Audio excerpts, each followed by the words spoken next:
137 करोड़ की आबादी वाला हमारा भारत दुनिया का दूसरा सबसे बड़ा जनसंख्या वाला देश है। इस बड़ी आबादी का एक बड़ा हिस्सा असंगठित क्षेत्र में दिन रात मेहनत करता है। इनकी संख्या 38 करोड़ से भी अधिक है। ये असंगठित श्रमिक मनरेगा कामगार, किसान, प्रवासी श्रमिक, street vendor, mid day meal श्रमिक, सिर पर बोझ ढोने वाले, ईंट भट्टा मजदूर, कचरा उठाने वाले, घरेलू कामगार, धोबी, रिक्शा चालक, भूमिहीन और खेतीहर मजदूर, निर्माण, बीड़ी और हथकरघा मजदूर, आशा एवं आंगनबाड़ी कर्मचारी आदि हैं। यानी देश अर्थव्यवस्था की एक बड़े हिस्से की जिम्मेदारी इनके कंधों पर है, जिसे ये पूरी कुशलता के साथ निभा रहे हैं। हमें इस बात का गर्व है कि हम एक आर्थिक महाशक्ति बनने जा रहे हैं और इस मकाम को हासिल करने में इनका बहुत बड़ा योगदान है। इनके इस योगदान को देखते हुए सरकार असंगठित क्षेत्र में काम करने वाले श्रमिकों का एक डेटाबेस बना रही है। श्रम और रोजगार मंत्रालय ने NIC की मदद से एक राष्ट्रीय पोर्टल के जरिए इस डेटाबेस को एकीकृत करने का बीड़ा उठाया है।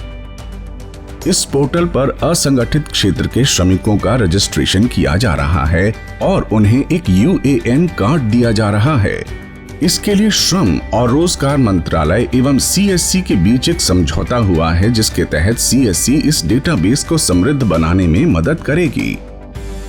CSC के 4 लाख से भी ज्यादा सेंटर्स पूरे देश की डिजिटल डिवाइड की खाई को कम कर रहे हैं। भारत सरकार के कई तरह की सेवाओं को आप VLE जनता तक पहुंचाने में अपना महत्वपूर्ण योगदान दे रहे हैं। इसके तहत आप असंगठित क्षेत्र के श्रमिकों को मंत्रालय की ई-श्रम पोर्टल पर रजिस्ट्रेशन करवाने में मदद कर सकते हैं। श्रमिकों का पंजीकरण करने से पहले आपको 3 बातों का विशेष ध्यान रखना है। पहला, पंजीकरण करवाने वाले श्रमिक की उम्र 16 साल से ऊपर और 60 साल के अंदर होनी चाहिए। दूसरा, श्रमिक इनकम टैक्स का भुगतान नहीं करता हो। और तीसरा, श्रमिक EPFO और ESIC के सदस्य न हो। अगर श्रमिक ये सभी शर्तें पूरी करते हो तो आप उनका रजिस्ट्रेशन कर सकते हैं। इसकी शुरुआत करते हुए सबसे पहले आप CSC के डिजिटल सेवा पोर्टल पर जाएं।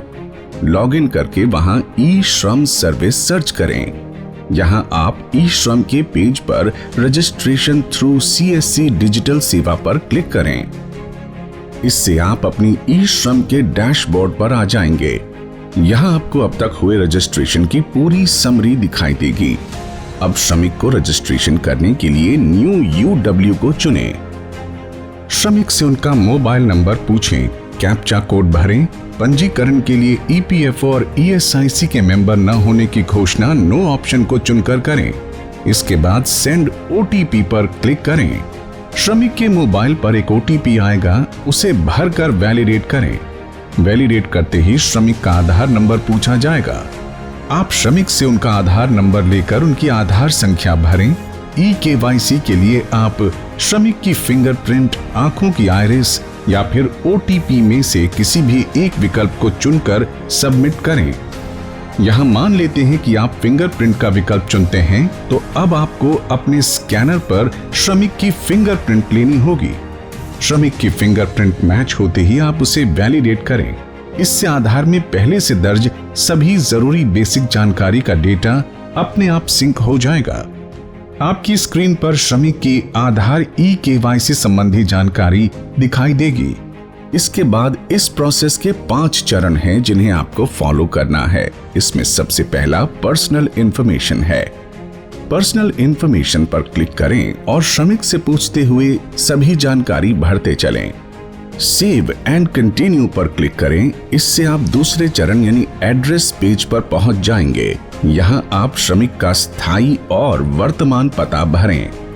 सेव एंड कंटिन्यू पर क्लिक करें। इससे आप तीसरे यानी एजुकेशन और इनकम संबंधी जानकारी वाले पेज पर आ जाएंगे। यहां आप श्रमिक की शैक्षणिक योग्यता और मासिक आय का विवरण श्रमिक से पूछकर भरें। यहाँ आपको श्रमिक की शैक्षणिक सर्टिफिकेट और इनकम सर्टिफिकेट लगाना जरूरी नहीं है। सेव एंड कंटिन्यू पर क्लिक करें। अब आप चौथे चरण यानी ऑक्यूपेशन मतलब श्रमिक के पेशा और स्किल वाले पेज पर आ जाएंगे। यहाँ श्रमिक का पेशा और उनकी वार्षिक अनुभव की जानकारी उनसे पूछकर भरें और सेव एंड कंटिन्यू पर क्लिक करें। अब आपके सामने पांचवा और अंतिम स्टेप बैंक अकाउंट डिटेल्स आ जाएगा।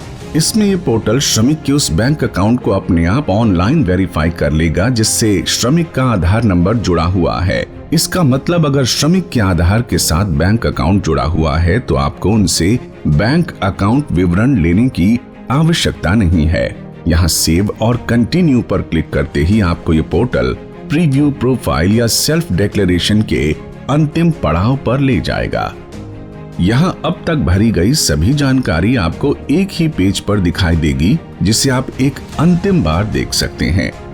फाइनल सबमिट करने से ठीक पहले आपको श्रमिक से अंतिम सहमति लेनी है, जिसका मतलब ये होगा कि श्रमिक द्वारा दी जा रही सभी जानकारियां और विवरण सही हैं। अगर ये सभी जानकारी सही है तो आप फाइनल सबमिट पर क्लिक करें। इसे करते ही श्रमिक के मोबाइल पर एक OTP आएगा। आप श्रमिक से इस OTP को लेकर भरें। इसका मतलब श्रमिक ने इस पूरी प्रक्रिया के लिए अपनी सहमति स्वयं दी है। सबमिट करते ही स्क्रीन पर श्रमिक का असंगठित श्रमिक UAN कार्ड चमक उठेगा। आप इस कार्ड की एक साधारण प्रिंट निकालकर तत्काल श्रमिक को दे दें। इस UAN कार्ड पर श्रमिक का नाम, उनके पिता का नाम, श्रमिक की जन्म तिथि, जेंडर, व्यवसाय, वर्तमान पता, मोबाइल नंबर, आधार नंबर और 12 अंकों का खास UAN कार्ड नंबर दिखाई देगा।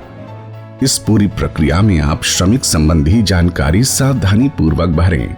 डेटा की एंट्री करने के दौरान किसी भी प्रकार की जल्दबाजी या लापरवाही न करें। आप श्रमिक को ये जरूर बताएं कि ये पूरी सुविधा और कार्ड एकदम मुफ्त है। साथ ही इस कार्ड के साथ श्रमिक को 1 साल तक के लिए PM सुरक्षा बीमा योजना का लाभ बिना किसी अतिरिक्त खर्च के मिलेगा। प्रत्येक रजिस्ट्रेशन के लिए श्रम एवं रोजगार मंत्रालय CSC SPV को 20 रुपए देगा। आप VLE बंधुओं को आपकी पारिश्रमिक आपके CSC वॉलेट में मिलेगी। अगर आप VLE बंधु स्वयं भी रजिस्ट्रेशन की सभी शर्तें पूरी करते हो तो आप अपना रजिस्ट्रेशन ई-श्रम पोर्टल पर कर सकते हैं। रजिस्ट्रेशन संबंधी किसी भी तरह की जानकारी, पूछताछ या फीडबैक के लिए आप CSC SPV को ईमेल कर सकते हैं। CSC SPV की ईमेल ID है ishram@digmail.in। आइए CSC के हम सभी VLE बंधु इस महत्वपूर्ण कार्य से जुड़ें और ज्यादा से ज्यादा संख्या में श्रमिकों का रजिस्ट्रेशन करके इस डेटाबेस को समृद्ध करें। पात्र श्रमिकों के हितों की रक्षा करने के लिए श्रम एवं रोजगार मंत्रालय की मदद करें।